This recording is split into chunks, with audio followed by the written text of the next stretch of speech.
All right, ladies and gentlemen, we are back. Let's give you guys 2 minutes to get in here. Official test start time 2 minutes. You guys have 2 minutes to get in. Um, we're gonna be doing a project in real time.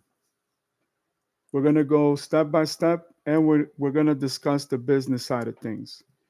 Um, I still have the simulator pulled up in case we need to build a vehicle.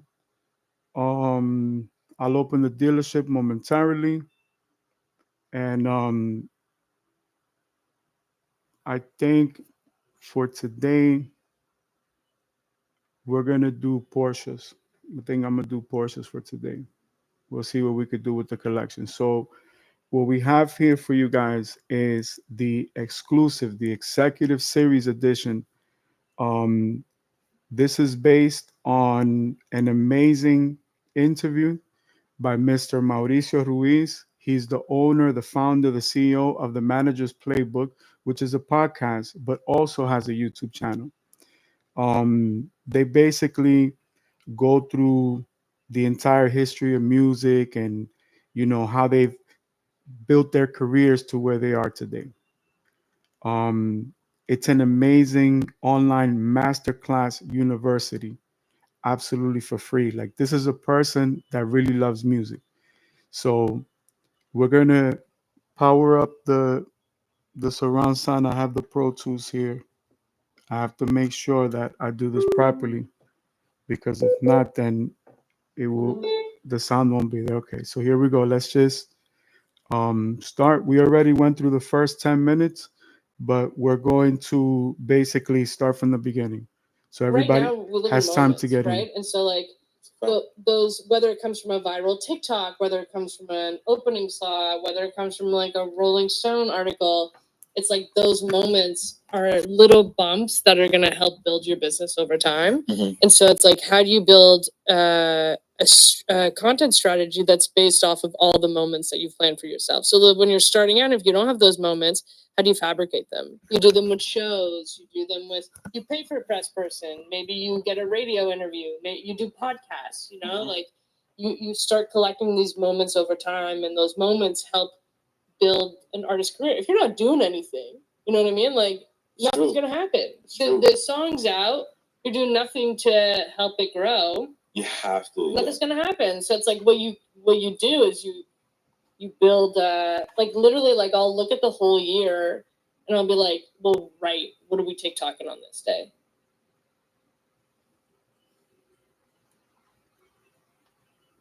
Teenagers are building businesses. Come on, commercials. You see, this is specifically labeled for education so that they don't do this. And they still figure out a way to do this. Lori Lee Boutte.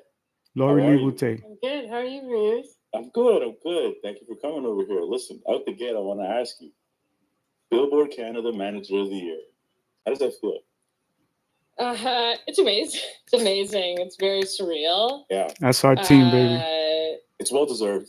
Thank you. You're crushing it. Thank you so much. You're absolutely killing it. You and the beaches and the acts that you have. It's been an amazing journey to watch. We've known each other for a minute. Yeah. It's been almost VaynerMedia Hydration Challenge. Crazy. I think it's been over 12 years. I was actually thinking about it. Yeah. It's funny. I actually think about this story often. And it was the first time we met. I don't know if you remember this. In the Chevy Cobalt? In the Chevy Cobalt. I think about it all the time. I'm always like, the first time we met, we went for coffee, and you're like, let me play Jesse's demos in your car. Yes. And then we sat in your car. For like an hour or something. For like an hour in the car, just like listening to me. And it's such like a special back in the memory. days, that's how it used to be. Different. Like, when you were promoting your music, you had to do, hand to hand. You know what I mean? Had to build your nice little whip with some music in it, park somewhere, and just sell your shit out the trunk, It wasn't even about competing with the next artist. It was just making enough money to be able to have your career. I'm from an era where all the artists work together. Like we looked at the bigger picture. Like if we build the industry, then all of our families, all of our dreams are gonna come true. Everybody talks about the fact that this platform is not built And when I to played you the demos, to build a future for the way that artist, you heard well, it I and the already built that excitement platform. you had, That's it why was we're just here. We're different. here to do And business. you were just like so passionate about Jesse and the music. I'm trying to remember the name of the song, and I can't, but I remember the artwork. Yeah. We were listening to it on SoundCloud, a private listen. Yeah. And you This were is my just manager so right here. specific. You were very intentional with what you were saying. It was just, and I remember that and you gave me a lot of confidence in that moment in the car that No way. Jesse's a star, 100%. Oh shit! Yeah, thank you. Shout out to all my business It's funny partners. because like it's one of my favorite. Shout out to memories of, Chevrolet meeting and artists. shout out You to know T what I mean? 'Cause you meet McLaren them every again. day, Yo, and I remember McLaren just was being, like blown away first listening, and literally when your and car I was, think raining fifth. outside, Ferrari was and second the and two of seventh, us were something just like that. in the Then it fucking was car, McLaren just first, jamming Ferrari to it, second, and McLaren it was a third, special moment. I loved back to Jessie. back. I thought she was Yo, so talented. Yeah. that shit was a I good was race. so- I was I had young, the too, fucking like, highlights just starting on out. fucking I've been repeat. around for a couple of years, but Amazing. And the new passion that you systems have in when the you're new really F1 young cars, and I wanted it so badly, bananas. I wanted to win so much from a really young age. The first time All right, everybody's in here. at Universal was because you set it up. Yeah. And we had that meeting there, which was hilarious, by the way, because it was just so. Yeah. Oh yeah. It was amazing. But you brought in like 5 or 6 different people into the meeting. Yeah. That was the first time we ever did a meeting ever at a major label. So yeah, I remember all that. It was very early on in our careers. Yeah. Yeah. But now, manager of the year. Yeah, manager of the year. What does that feel like when you're up there, you're accepting it, your girls, the Beaches, they're introducing you. Yeah. Those are her No artists. screams to crying. Yeah, I mean, like I don't know, it's funny because you don't go into it expecting to become of the year as a manager, like She's so live for my chill, clients. yo. Like she's mad have cool, such yo. a passion and seeing She's them mad cool, succeed, yo. and when they win Junos or anything, These are the I'm people there that, on the sidelines. you know what I'm saying, crying for I work them, with. I and do business with I think people it like was this. really fun after kind of like the crazy 2 years that we had to be able to share the moment together. Mm-hmm. And for them to be there and for them to write a speech and I don't know, there's so much love that I have for my clients. And I think it's also very rare to feel the love back from your clients. And sharing that moment. Always with gotta them have and love being for your able team. to do it together and having them, I was crying my fucking eyes out during that speech. Like she was crying. She that really alone was like, she really worked hard, she really believed, it really happened for her. Like her dream really came true. This is living proof that dreams come true. Appreciate you and recognize it happened to me. I know for a fact it's gonna happen to obviously you. the industry, like it's so great to be recognized in the industry. But yeah, it's pretty surreal. It's cool. To your point where you're saying that your artists just reciprocate the love. There was actually a moment before the events kind of started and I saw you hanging out with them and you guys were all just laughing it up, cracking jokes, and you don't really see that kind of dynamic relationship with the artist and the manager. Not like that out in the open, at least, you know what I mean? So it was nice to see that. I'm like, oh yeah, they genuinely fuck with each other. Yeah, That's great. Yeah, I mean, that's very important. We fucking laugh, like honestly it's been like that's it. The most fun I've ever had in my life. That's the secret right there. Kind of been in these last few years doing it with the band because they're literally happiness, some of the love, I've ever peace, met in my life, serenity, stability, go through this together and equilibrium. Experience it together and do it with all women is like, and laugh and like scream and like we like cry of laughter 90% of the time. So That's good. You get into this business and like it's one that everybody looks at from the outside looking in, and you're like, oh, this must be the most amazing and most fun thing. But it gets very real very fast and a lot of pressure, but you got to remember at the end of the day, it is the music business. We did get into it to like never grow up. Yeah. Almost, you know what I mean? You got to have very good point. Yeah.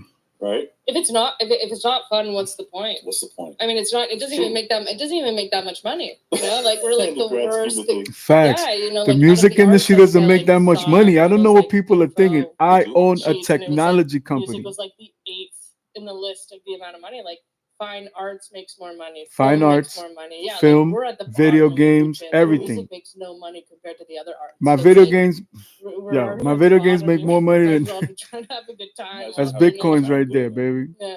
I want to take a quick break in the pod right now and talk to you guys about something I think could be of importance to you. If you're listening to this pod and thinking, I could really use some personal guidance right now, and you're serious about building your career in the music business, I'm now offering one-on-one private strategy sessions. These are fully personalized, just you and me tackling whatever you need in your music career. Listen, this is the part where you might be thinking to yourself, who the heck is this guy?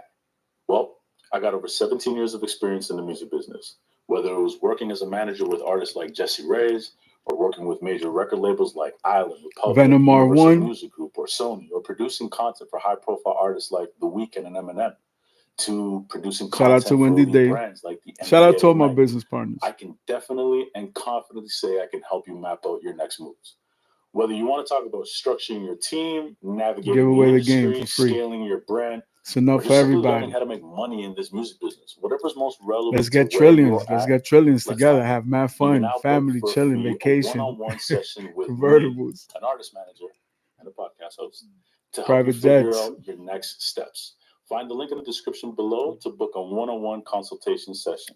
Shout out to Also, all my loved ones. big shout out to those who watch this podcast. Thank you. Bringing value to an audience who seeks it is a blessing. So I can't important. thank you enough. Got to for be tuning in. professional.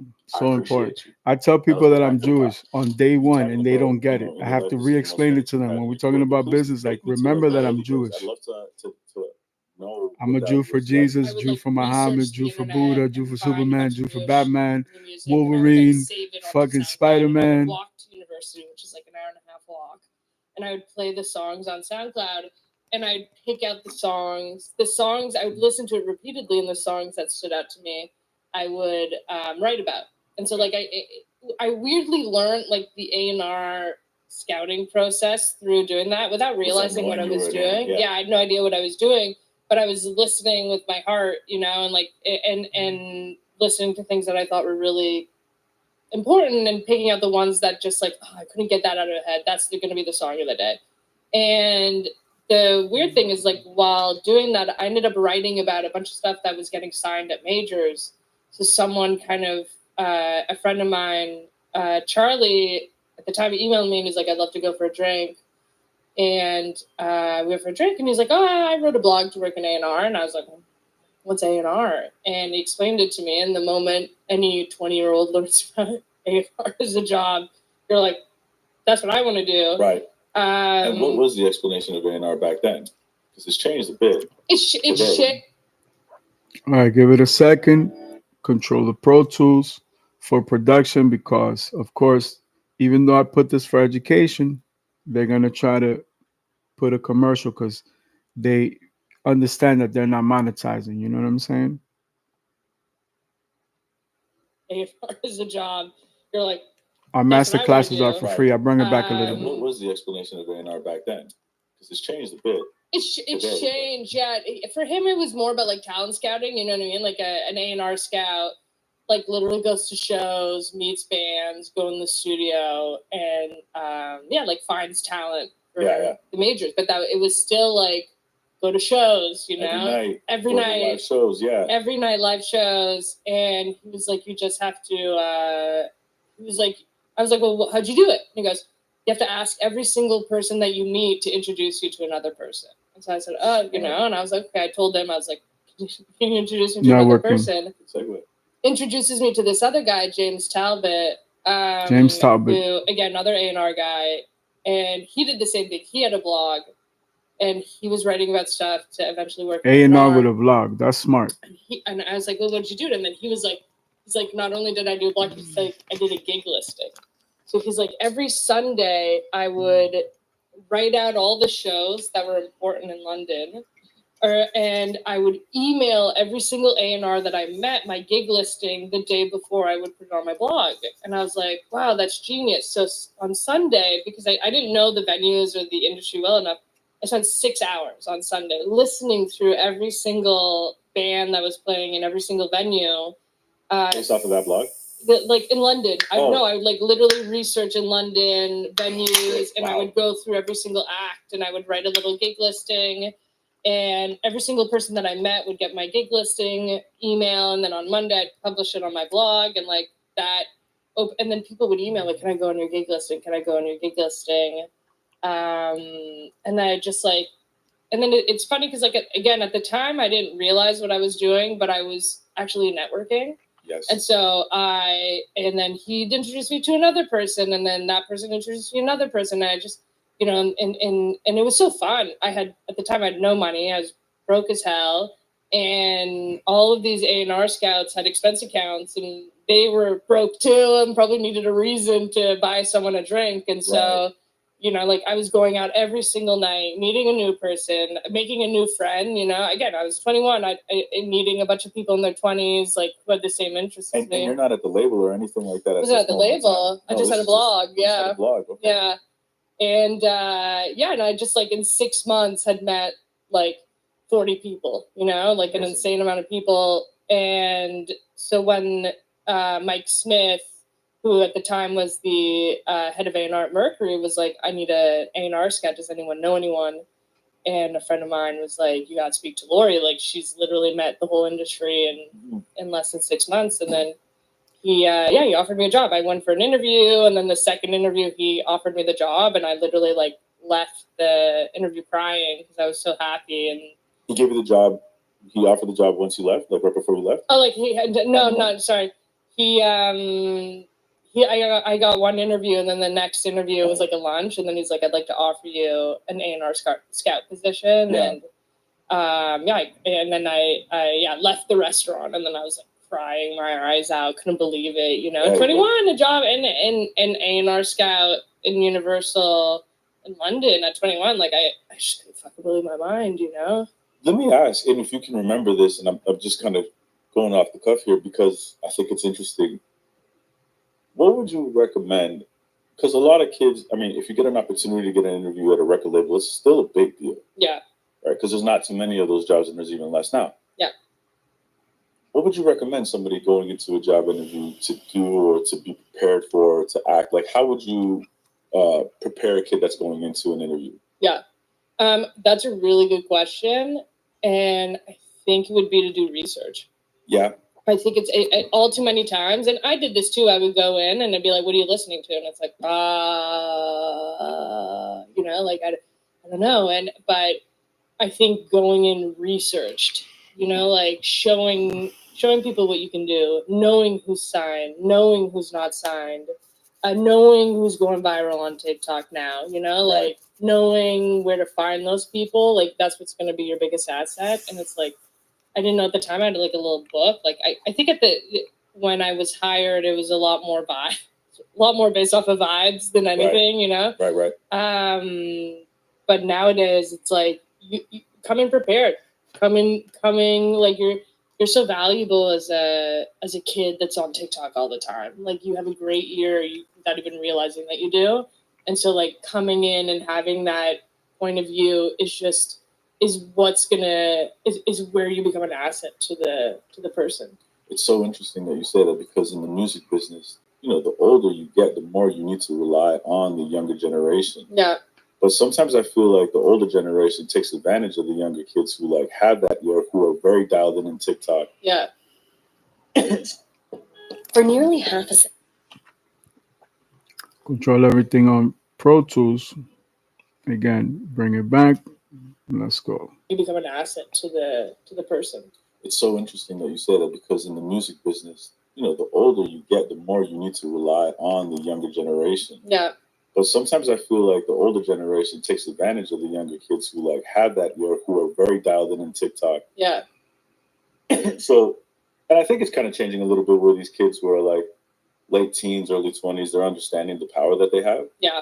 But there's real value in that. And if they do have a network or they do have a following or whatever it may be, they should leverage that because there is opportunity for them, whether it's creating their own agency, whether they want to go and work in corporate at a record label, or if they want to just be an entrepreneur themselves and do it all their own and continue building that out.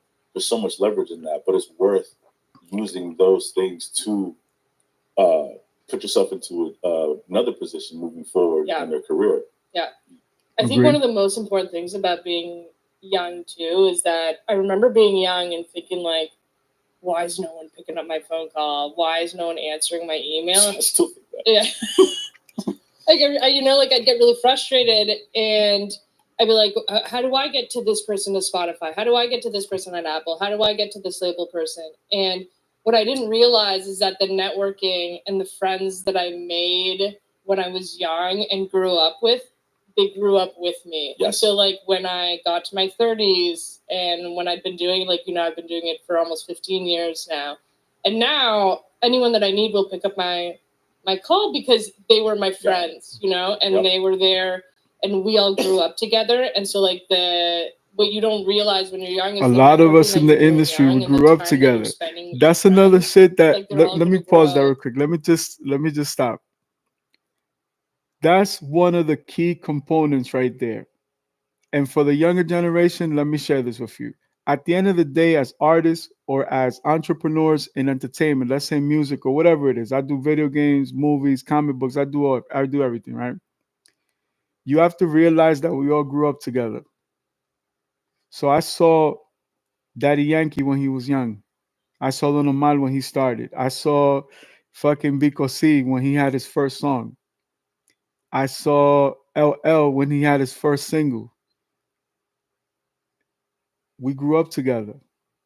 Granted, those artists were obviously older than my generation, for example, and I'm sure all of yours or most of yours.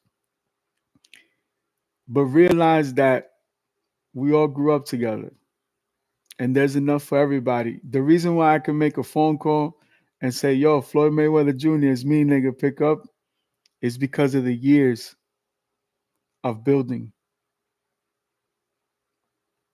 That's a amazing thing because they also mentioned how hip hop gives you the opportunity to never grow up. I'm always going to be fly. I'm always going to be hip hop. I'm always going to love music. I'm always going to love arts, graffiti.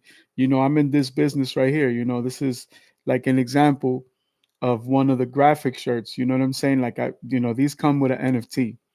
But even this to me is like graffiti. When I'm designing a sports car or a silhouette for like a high performance vehicle, we were talking about Formula One. I'm using graffiti when I'm designing. Sometimes the intake aerodynamically, it could be more beautiful to have one profile, but I'll make it sharp just so it can look more like artistic. And it's an amazing thing. You can put all those type of arts that we just discussed. You can put that all on an NFT with my music and all my apparel, my merchandise, wearable technology, everything comes with the NFT. And right now, the designs that I'm working on are even better. And wait till you see the toy line for the kids. Yo, game over. The remote control cars that I'm making, my goodness. Flip up headlights, lights, everything. Suspension, the wings open. Rechargeable, and they're going to be extremely affordable. I'm going to make them in all sizes, small ones, big ones, medium ones. Very nice. Very, very nice. Um, I wanted to highlight that because sometimes people get caught into their artistry. They forget to be human beings. But behind those artists are human beings that have matured. We live in a world where people have to grow up. Like there's no choice. Technology is moving so fast. So this is the new definition of building a franchise, a company, a brand. This is extremely important. You notice how she mentions things like networking and building with people for so long that you know who the good people are, you know who to do business with, and you know who not to do business with. You know what I'm saying? It's things like that. It's being able to understand that dynamic. And it's great to be an artist. And, we go into this super ultra universe where we're all powerful artists, right? But we have to know how to be a human being as well. We got to be professional. We got to hold these business meetings. This business meeting for me has been extremely important. And I'm able to learn at every single interval and share it with all of you in real time. Sometimes you have to humble yourself, you know? You got to tell yourself, wait a minute, let me slow down. All of my peers and my colleagues in music whether we do business or not, I admire all of them because I understand. I grew up with all of these artists. All the artists that I love are probably all the artists that you guys love as well. At the same time, I'm an artist. So I love music. I love music to a default. I don't care what style, what genre. If I could buy your album, if I like the music, I'm gonna buy the vinyl, the cassette, the MP3. I'm gonna download the stream. I'm gonna get the NFT. I'm gonna get the everything. I just love music, and I always, my fans know I've been famous my whole life. Like when I'm on stage, I'm an artist. That's it. You know what I'm saying? That's the Pro Tools right there. This is the shit that be Um, but when I'm off stage, that's it. I'm a family guy. I'm a man from the church, my family, my children, my beautiful wives, my business partners, colleagues, my fans, my clients. It's a different life. Like I've been in movies, so that really helped me a lot. Like I've been in huge fucking movies, right? Working in so many different things, right? That it's like once the movie is complete, everybody goes home. And maybe we'll see each other in a few years. We'll do another movie.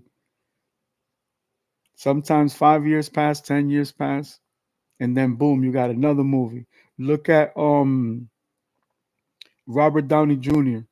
He's gonna reprise his role and play Doctor Doom in like an alternate universe, and that's what the storyline is about. I cannot wait to see what the character arc or development will be for that film. But even happier to let you guys know that now I'm able to make my own video games and make my own movies and provide a complete entertainment experience through my music. So it's an amazing thing. Like the comic books, yo, yeah, not the comic books are gonna have the NFTs, yo. It's crazy. Again, we all have to remember to, you know, show love for everybody else. There's enough for everybody. And if there's any way you could collaborate and work with as many artists, help as many artists, work together, man. That's going to be the new campaign slogan, work together. Let's put it all together. What you bring to the table, what I bring to the table. Can we build something that's sustainable? Can we build something that can last? Do we need to make things more obvious and more clear than what they should be? We're talking about technology. We're talking about the future. We're talking about, like I said, just a video game. She tells you right there, just a video game system is bananas. Let's continue.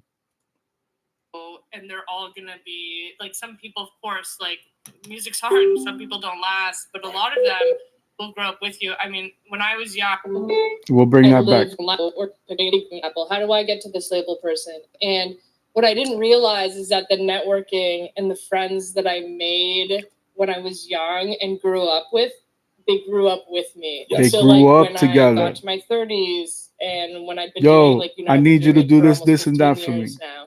And now, Done. anyone that I need will pick up my call because they were my friends, and they were there, and we all grew up together. And so, like, what you don't realize when you're young is the networking that you're doing young and the time that you're spending with your friends.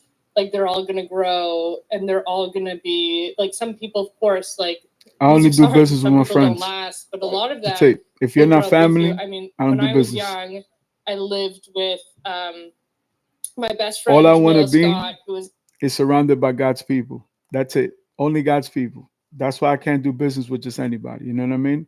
I have to vet every single person that's trying to join my investment. So this has been like a job interview for all these execs. I hired them. I put them on an internship. Now I'm seeing what they're going to do to impress me, because if they do, we'll be able to do business all over the world. I have some real estate in Dubai. I have some available condominiums that I want to sell. These are my clients right here. One way or another, we're going to do business. Maybe they buy an exotic car from me. Maybe they buy one of my condominiums. We have a partnership with Jacob & Co. and a few private real estate developing partners. And we would love to show you what is available. You guys know the top floor is mine, the top suite is mine, but everything else is available for sale. I think we have like 17 floors. So Get in communication. Hit me up on Connect. We only accept Bitcoin. Let's continue. An A&R person at Polydor, and Chris Millian was the basis for Luna Jordan. Anyone that I need will pick up my call because they were my friends. And now anyone that I need will pick up my call because they were my friends, you know, and they were there and we all grew up together. And so like what you don't realize when you're young is the networking that you're doing young and the time that you're spending with your friends.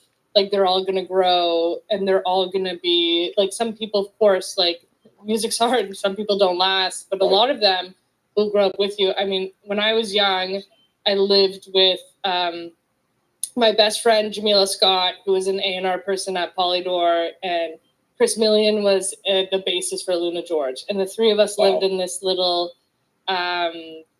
Dalston apartment together. And, you know, Jamila and I were competing people, and see why you got to go to college. I'm sorry, but college makes a difference. Yeah, I'd be like, where is she? I'd be like, she's not. I didn't know I was a straight A student till I went to college. Once I went to college, A+, I was like, yo, years later, like Chris never manages failed Viva one Doobie, motherfucking Jamila test. manages Aurora, A+ on and everything, it's like multiple all these people PhD. that I lean on and call for advice or exchange notes with, and it's like when I was younger, like I I'm would not be just like, an engineer, "What's I'm the a path?" But PhD in engineering. The path is what you grow. That's different from getting The an path is staying in it. engineering degree. But You know what I'm on saying? the flip side, I think I own a real technology company. I get to use my engineering in the real world. You know what I'm saying?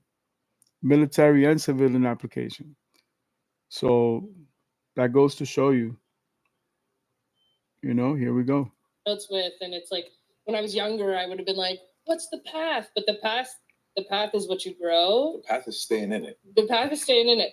But on the path flip is staying side, in I it. think older people and the people even for me, like to stay in touch, because what's going to happen is there's a younger generation that's coming up below us, and that's where I think mentorship is really yes. Mentorship. because as those kids grow and become more senior and eventually take over what we're doing, it's like either you get upset that you're no longer relevant, or you're mentoring all these people so that you stay boots on the ground, so that they have those relationships, so that you can continue growing, helping people, and then them have the kind of benefit of them helping you. It's part of the reason why I've started this podcast as well. I mean, I've always liked giving back to the community and just talking to whoever if they needed some advice. I always say my information is for everyone, but I can only do so much. So I'm like thinking to myself, well, how is there a way that I can give back to the community that's given so much to me? And it's that.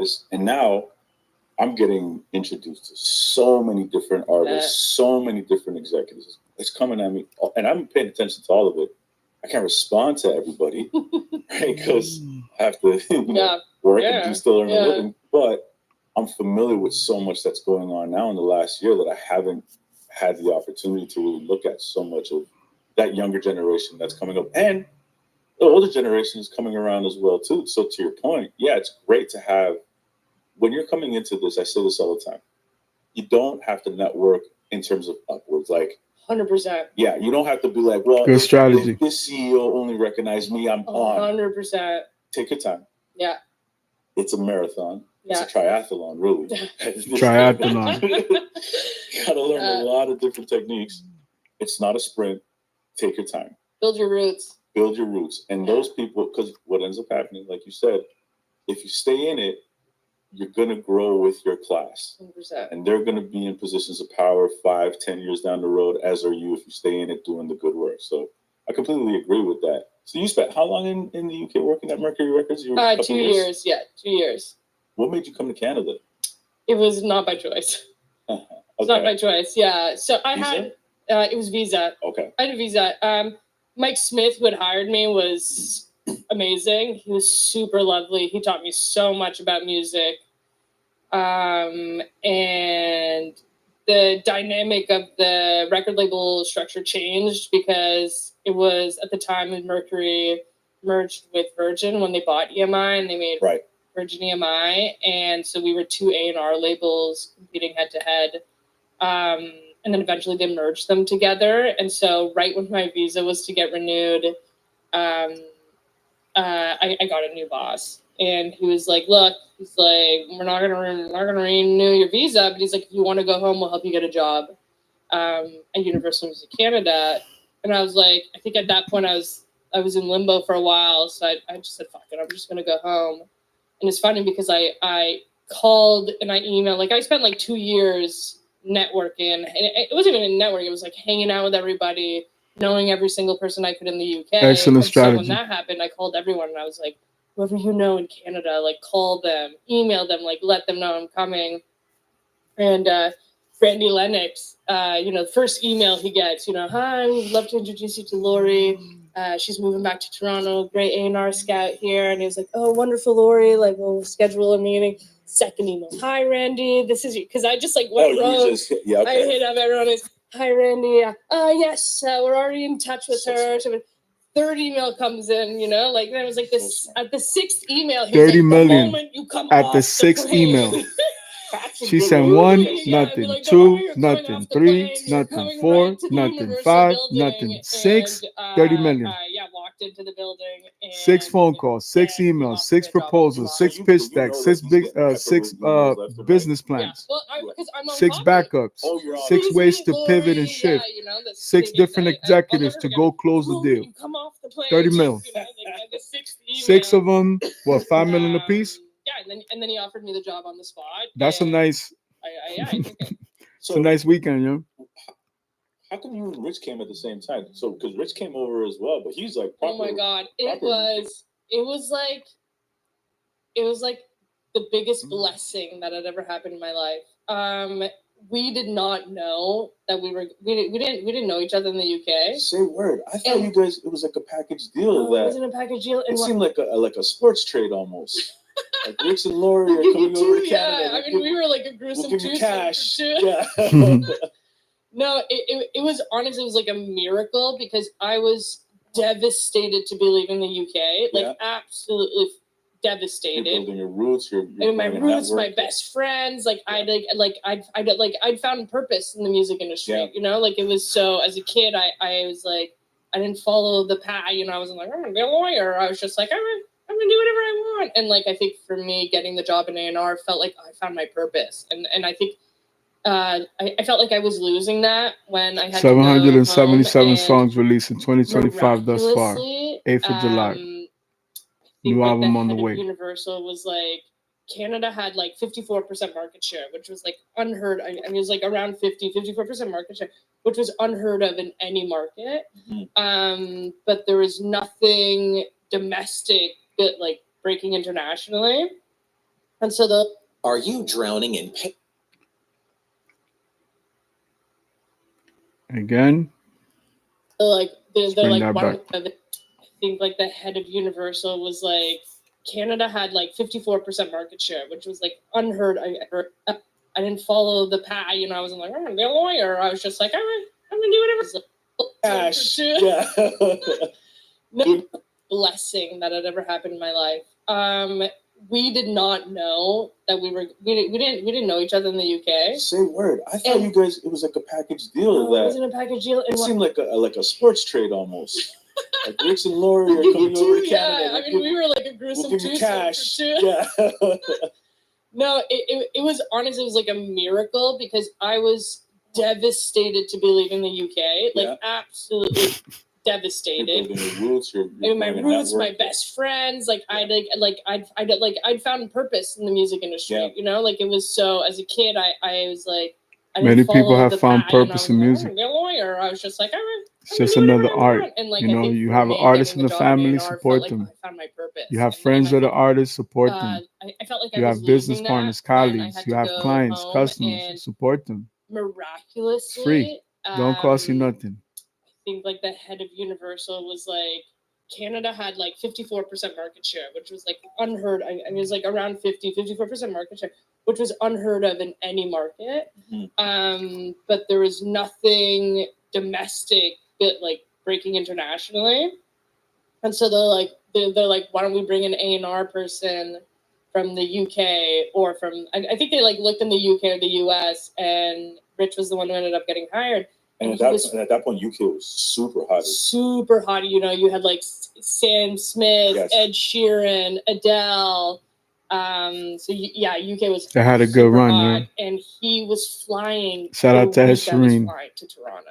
Like He's it a was like a catalog, it was a miracle for title me holder. I personally. knew this. Yeah, Mad props. and we just like I don't think I would have survived without him because like I'd come from such a different market like the UK Mhm. and to go to Canada, like they're so different.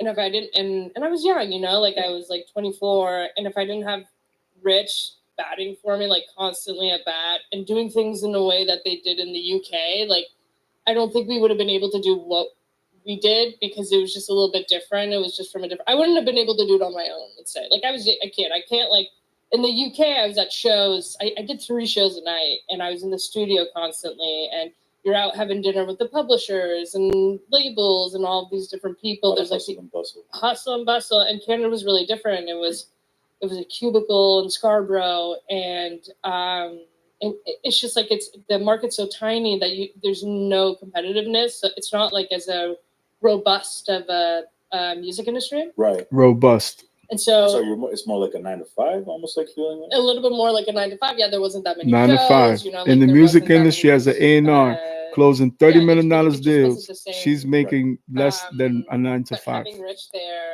that just like who brought that, he came from the same type of market, so like we were just like together, just like scheming and being competitive. In many ways, it's a blessing for him to have you there as well because he understood. Yeah, 100%. Because you understood where he's coming from in that dynamic. Yeah, exactly. So we had a really fun. I mean, like as you know, like we did everything together. Yeah, you guys were a tandem. Yeah. I saw you guys like just an A&R team. I mean, like we basically were an A&R team, but yeah.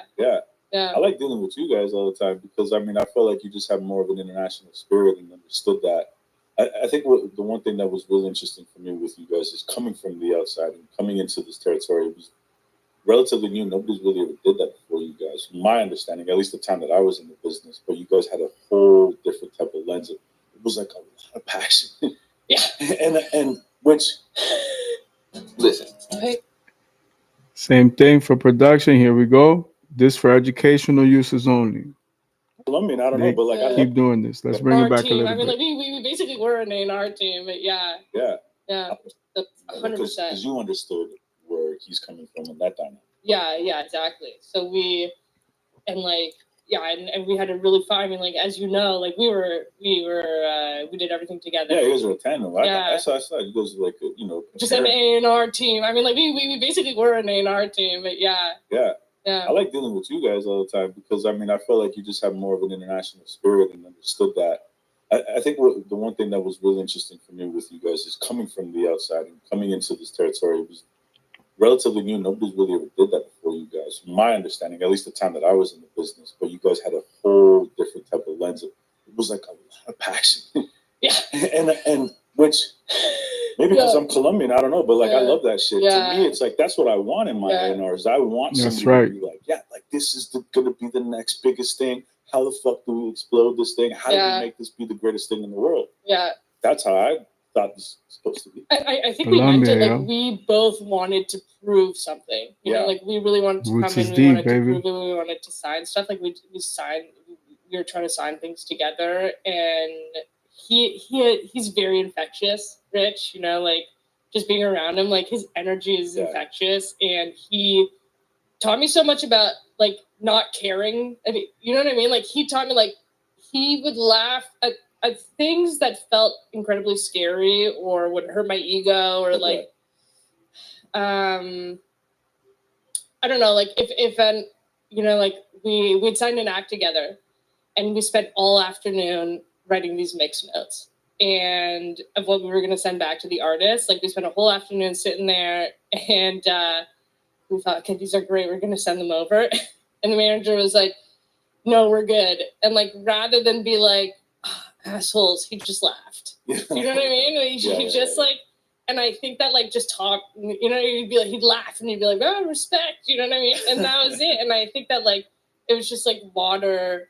Like it's just like it was nothing, and like nothing's ever anything. And like if he got I don't know, if someone didn't want to talk to us or if something happened, he never let it bug him. He laughed it off and moved forward and be like, yeah, I get it. And he's like, the game's the game. And it's just like, he kind of made me detach myself from the industry, like not take it as personally and just like, don't it take is it what personal. is, It's just a you know what I mean? business. It's not Conduct personal. yourself I think the respectfully fact that and he was laughing, professionally he at all touches times. and then I just Give smile everybody and their that type of respect. shit, And too. also, I would say that there was almost like a different time, a bit of a changing of the guard where independent acts were doing it by themselves, right? Yeah. So maybe the weight of being Independent at a label acts didn't doing have it as by much themselves. pull as it did before. Doing So my is own that some thing, of the baby. challenges that you run into? Got love for everybody. Some of those things where you My say, life like, oh, is they didn't want God to talk to and us? my churches and my charities and my No, I children think we were and just my at the future. You cusp know what I of mean? that. Like we were No just time like for when, I think we were fame, just there when drama, none of when that people were still really tabloid relying stuff, on majors when we farandula. were just there, Okay. and we I'll be had at the just, church. it You was the keep that for beginning of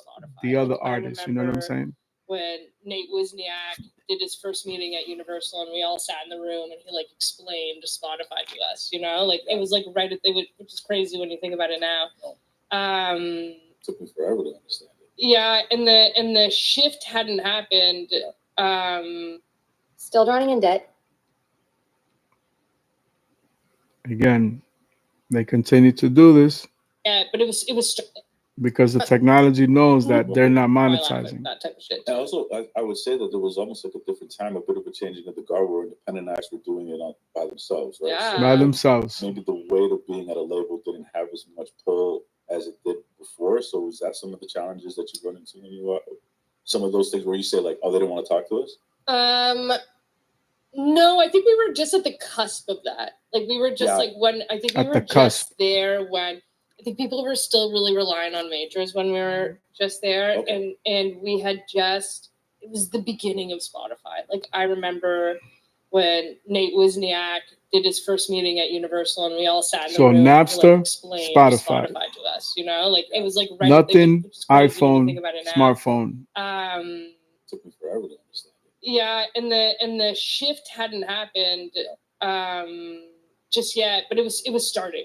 Like it was like Something was different. something was different. It was still our biggest issue was always that the acts were signing to the US and not to Canada. Mhm. It wasn't we weren't competing with the independents, we were competing with the US. Yes. Whereas like I think now the majors compete with the independents more than markets. Globally. Yeah, globally. Depends. Yeah, exactly. How long were we at Universal Canada for? Only 18 months. Okay. Yeah. What made you step away? I think I 18 realized, months. especially in Canada, there's a real lack of infrastructure. You don't say. Like we have, I just like there were so many incredible talent, Yeah. like, incredibly talented artists, Yep. and there were so many people, and they had no guidance. Yep. And it's just like by the time they were, like 26, they're like, I should probably write a chorus. You know what I mean? And it's like you should have done that at 18, but they don't know. They're just like they had no guidance. They didn't know how to move forward, and it was just a little bit of the blind leading the blind. And why do you think that is here in Canada? That happens. I just don't think there's enough money in the market for Mhm. there to be a robust enough infrastructure. Okay. And I think that Factor saves us. You know what I mean? Like I think Factor upholds the infrastructure of our country because it provides people the ability to continue moving Yep. forward. Yep. And so I just think that like we just don't have the money like the Americans do. That's true. I mean, it's a tenth of the population as well. We're just a Tenth little of the tiny, population. Yeah. People. More money in the California, United States. Yeah. My music is Yeah. international, so it's a little bit Same different. population as California. I know, but it takes like 7 Like days I have to drive across. Exactly. billions and I mean, billions even of that in people itself, the to infrastructure have of that music is for, you know what I mean? Through Canada is like it's impossible. It's super expensive. Incredibly expensive because No. you can't just go. It's not. Well, they do it, but then everybody's like, they do it once and they never want to do it again. can't do it ever again. But you got to build it. You know what I mean? You have to build. You got to go to the provinces. You got to go to the city. Gotta make do sure you it. build that touring ticket. Yeah. So you realize that there's no lack of infrastructure. There's a lot of artists over here, and then Yeah. you start to think. I'm assuming that's like, well, maybe I can do management. Yeah, it was like I couldn't get anything signed. You know what I mean? Like the things that I wanted to sign at the time. I mean, I also like when you look back, I was just like a very enthusiastic 24-year-old. You Yeah. know, like I just it was hard to sign people because everybody like they have one meeting and you'd get one email from an intern at Interscope and I would be like, sorry, Lori, we're speaking to Interscope, and it'd be like an intern. So like The intern yeah, is sending the email to somebody that's working at Universal Music Canada, and there's nothing you can do about it because the Yeah. artist is going to be like, yeah, I'm going that way. I'm going that way. No, I'll be completely honest with you. Yeah, I even though we took the meeting over at Universal Music Yeah. Canada, in the back of my mind, I said we can never sign to Universal Music Canada because of the red tape, X, Y, and Z. Yeah, X, Y, and Z, which I've described in the podcast here before. But ultimately, I just said, listen, if we want to be an international act, we have to think globally in the U.S. But Yeah. in and around that time was that time where you're seeing Chance the Rapper blowing up independently. Yeah. independently, and we have a relationship with Pat Corcoran at the Yeah. time. He's schooling us to a lot of this stuff. So now we're building everything that we can, these assets behind the scenes, and then we put our figures, and the world opens up like that. Yeah. So it's everyone calling, from Yeah. Tom March to Darkest Yeah. to the David Masseys of the world in the US and the Sonys and the Stringers. So it's at that point it's like we're gonna go that way. But I just never thought that it made any sense to do a deal in Canada, and also Yeah. partly because I worked at Mad Rock Entertainment, which was like a production company, and I Yeah. got to see like the unfortunate side of it was, working with artists who were signed to the major label. And this isn't a knock on Universal Music Canada or Sony or any of them in Canada, but it's just the truth. At the time, we were doing music videos, and we had to rely on the grants, which was much fact at the time. If an artist that was signed to a label didn't get the grant, I, in my mind, being young as well, I'm thinking like, no, it's all good. They're signed to a label. Yeah. Go back to the label. Sorry, Rich. This is because I remember having this specific conversation with We got Rich. 5K. We got Yeah. 5K. Yeah. I said, we didn't get the grant, but we're going to do the video. And Rich is like, I got it, man. I'm sorry. I'm like, what do you mean? Yeah. I'm like, what do you mean? You're at the major label. It's like, it's not going to happen. Yeah. And in that moment, I was like, what is happening? What do you mean the major label doesn't have the money to shoot a music video? That's Yeah. so necessary, especially in that time, right?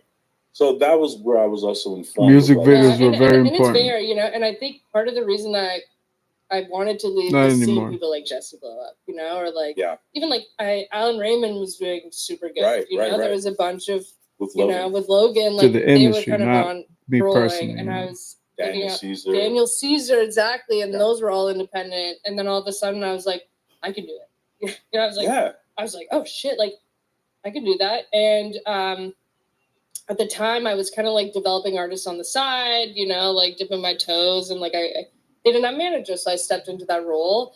And I started talking to Charlotte Cardin and Jason Brando. Yeah. And I remember the first meeting I had with Jason, we had lunch, and I'd never met him. I like literally came with my little suitcase, and it was like a 2-hour lunch where like, when you meet someone and you're like, oh my, like this is it, like we. And you're still at the label at the time? I was still at the label, like we're going in deep, like we're talking about strategy, we're talking about this, we're talking about that. He like never, he had just started his record label. He was like sleeping on his friend's couch.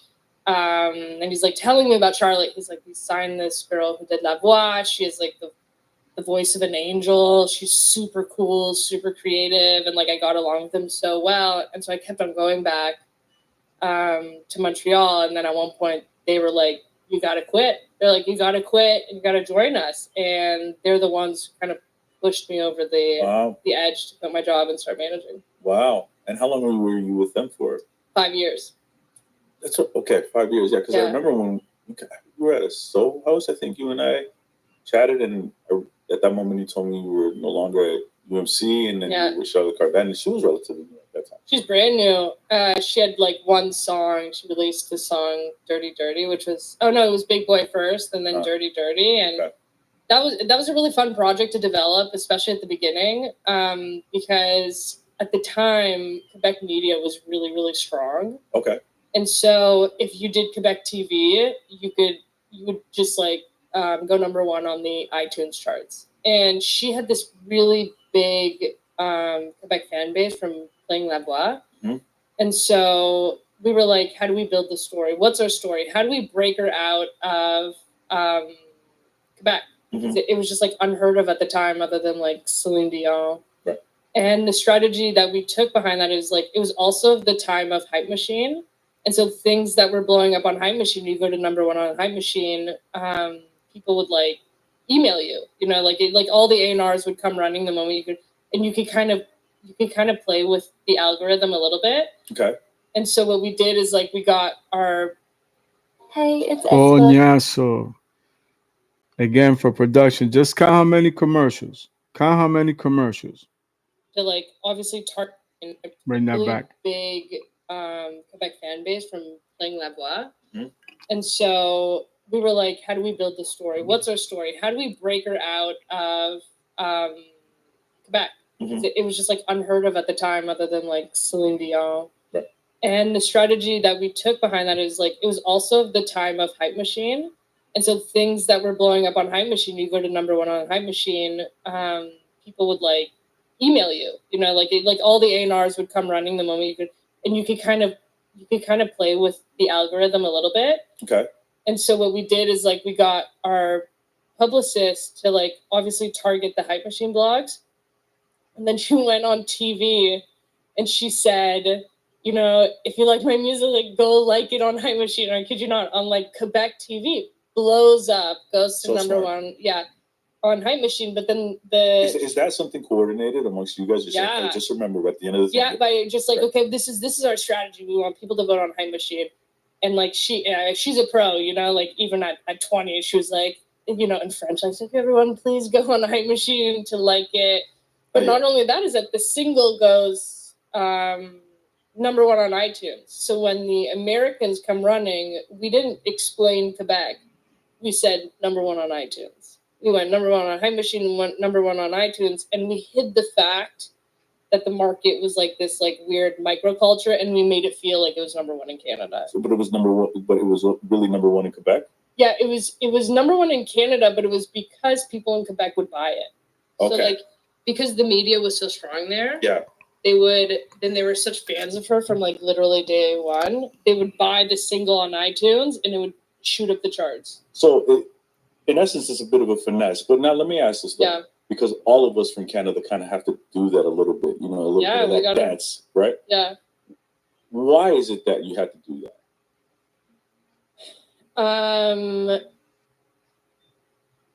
I never thought about the why. It was the why was just like, how do we build the story? Okay. How do you build the story To make it feel more to make global, it feel more global, international. Okay. especially someone from Quebec, especially someone that you had to get out of this concept of like a Quebec artist, because even the majors didn't really sign Quebec art. Yeah. Quebec artists, Quebecois. Quebecois, and that's why there's such a robust industry in Quebec. Is like they have these heard. amazing indie labels that have just been running forever, but the goal for Charlotte, like Jason and Charlotte, had the ambitions to be international. They didn't want to be a part of that. So it's like, you got to fake it till you make it. How do you make it feel bigger than what it is? Yeah. And how do you trick the Americans into thinking not knowing how weird the Quebec market is? How do you trick the Americans into thinking that it's number one in the country? So like everybody likes it. Meanwhile, people in the majors, they're like, it's just Quebec. Everything goes to number one in Quebec. But the Americans, they don't know that. And all they see is this like,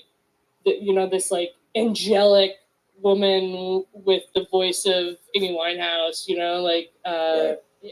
And she was like, she had it all. So it was kind of like it was our hack, it was our trick to the top. It's so funny because you would think, oh, Canada, there's so many different ways to look at Canada. Because I mean, to your point, when you said Quebec, you kind of, it's in this own place over here, maybe to the side, and they're doing their own thing, and it's robust and it's great, but it's very localized. But like to the majors at that time, if you're saying you're from Toronto and you're making some noise in US, they're from Toronto, we gotta go and take that meeting. Yeah. Because everything in that moment at that time, after Drake, essentially, it's just like, especially in that urban world or in that pop world, Jesse's from Toronto. What's in the water in Toronto? Daniel's from Toronto. Yeah, Everybody's like, what's in the water?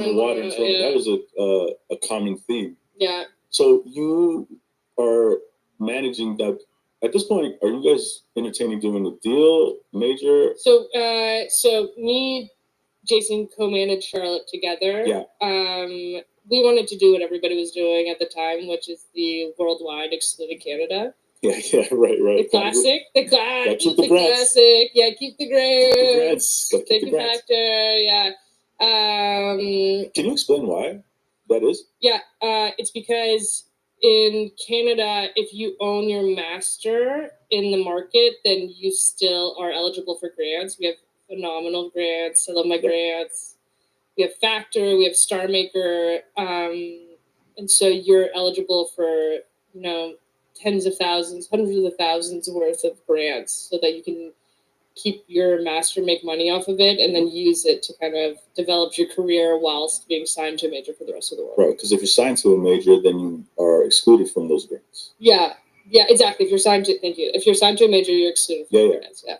So you were looking for that global deal. I was looking for that global Ex-Canada. deal, ex-Canada, and there was a lot of leverage behind the deal. We had an amazing lawyer, Gillian Barr, and we spoke to two labels, and at the end of the day, really followed.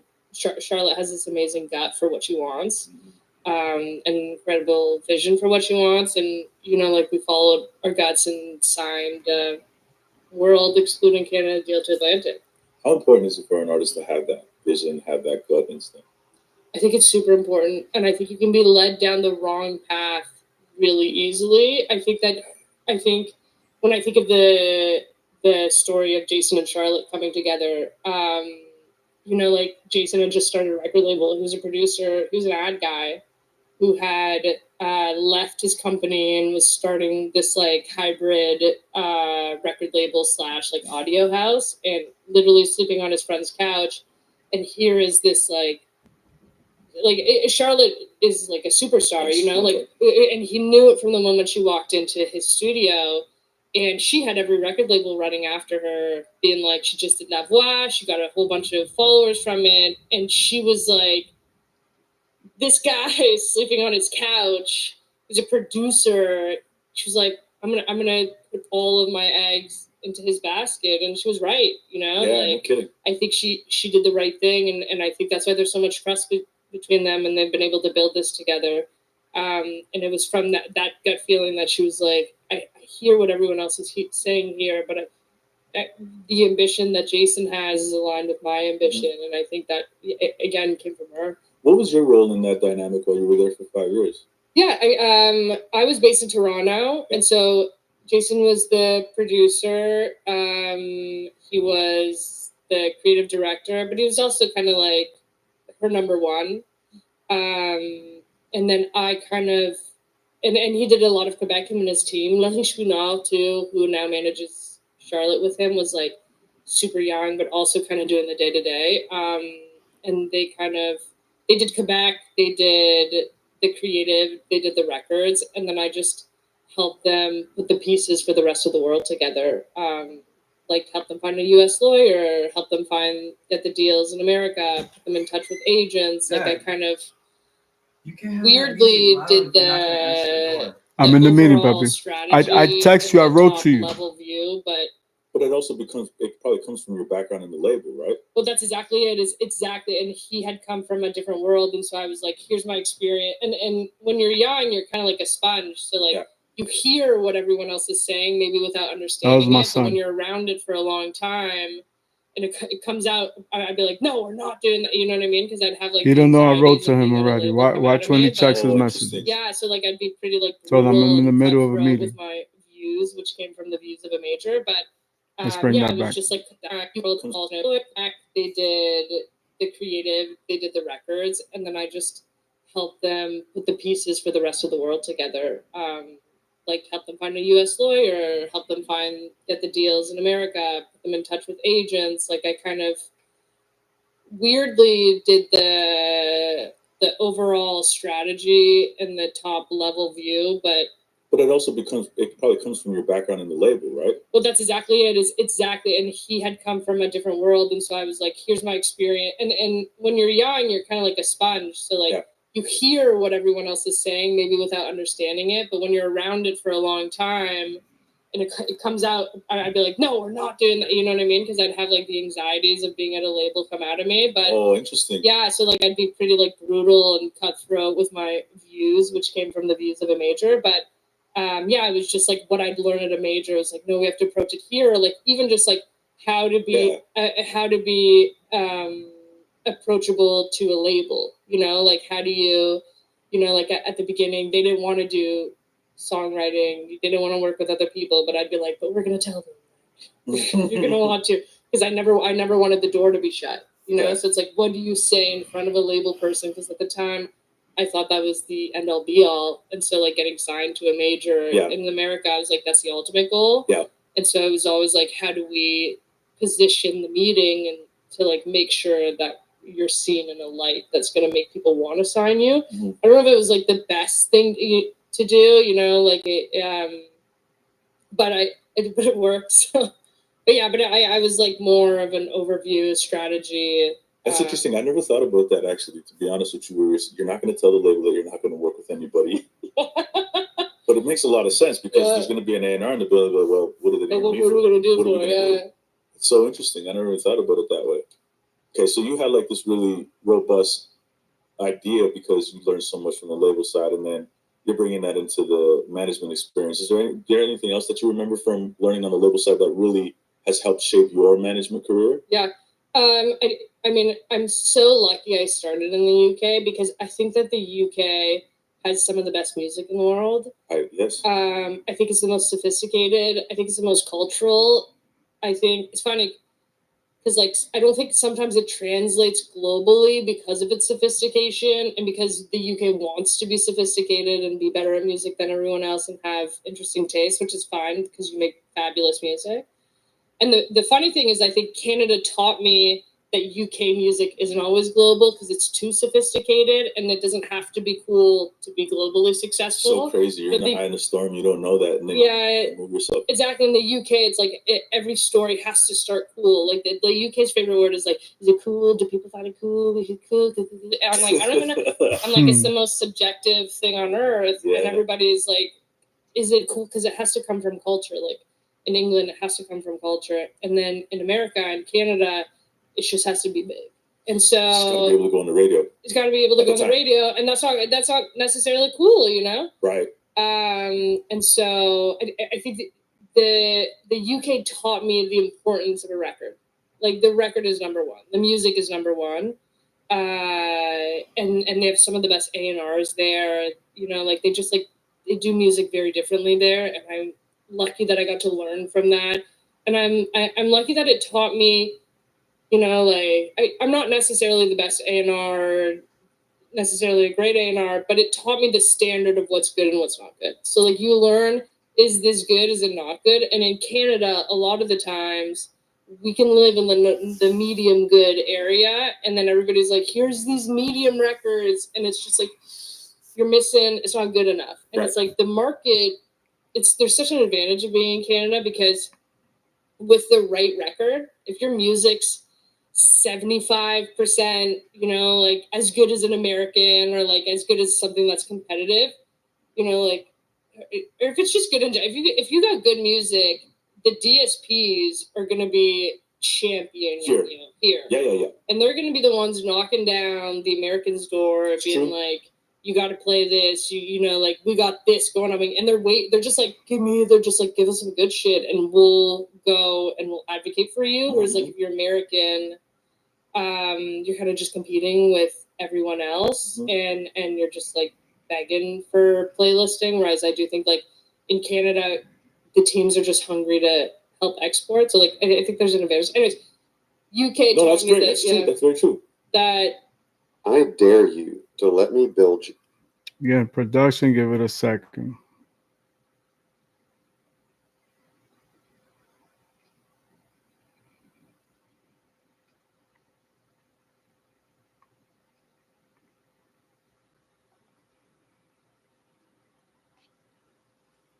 I apologize. Let me bring that back.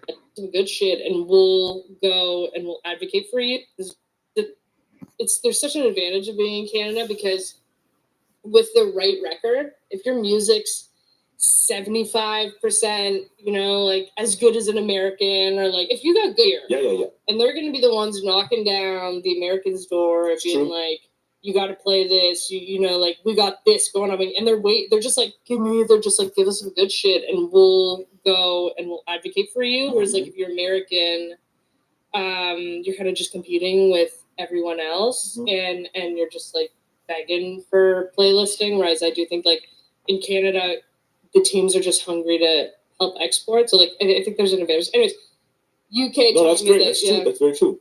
that the music's really, really important, and that it should always be the first thing, and then Still to this day, still to this day, you still feel like the Even- record is the number one thing. 100%. I And it think feels like that's a lost conversation. The record, the record. the music, Yeah. the music needs The music to be great. business. We're selling music, Yeah. right? Like we're here to sell music. Yeah.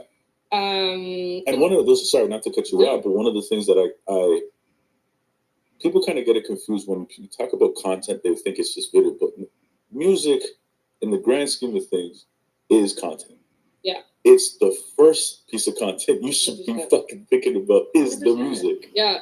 And it's funny because like for me, I speak so much about content, but it's with the assumption that the music's already there. You know what I mean? Yes, like yes, it's, yes, of course. it's like, because you can have amazing music, but that doesn't necessarily mean that it's going to work. Right. You know, like you have to, especially today, you have to be able to connect with fans.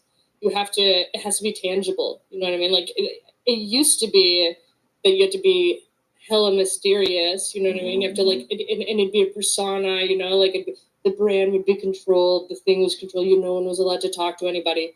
And it was this like The Weeknd, the ultimate mystery. Yes. And now it's just like done a complete 180, and then now it's like, how are you connecting with your fans? How are you relatable? How do your fans feel like they're a part of what you're doing, so that they personally feel connected to the music that you're doing, and then they want to repeat listen? So mystery doesn't work anymore. Like I don't know of a single mysterious breakout act. It's all too much. Like you're all telling me a little bit too much about yourselves, you know.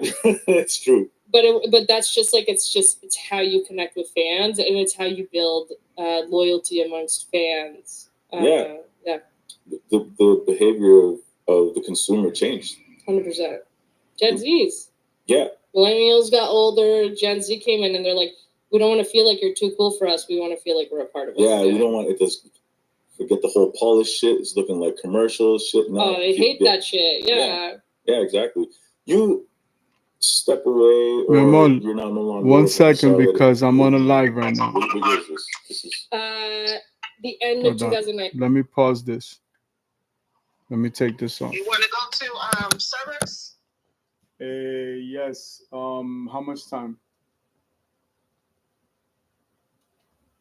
Huh? What? How much time?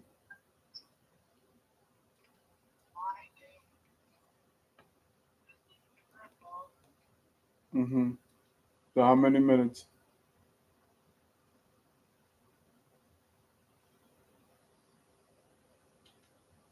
I can't hear you.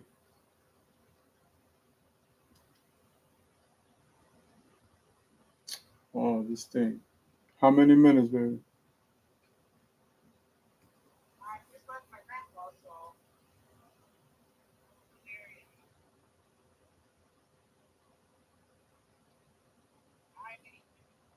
Okay, love you. Bye.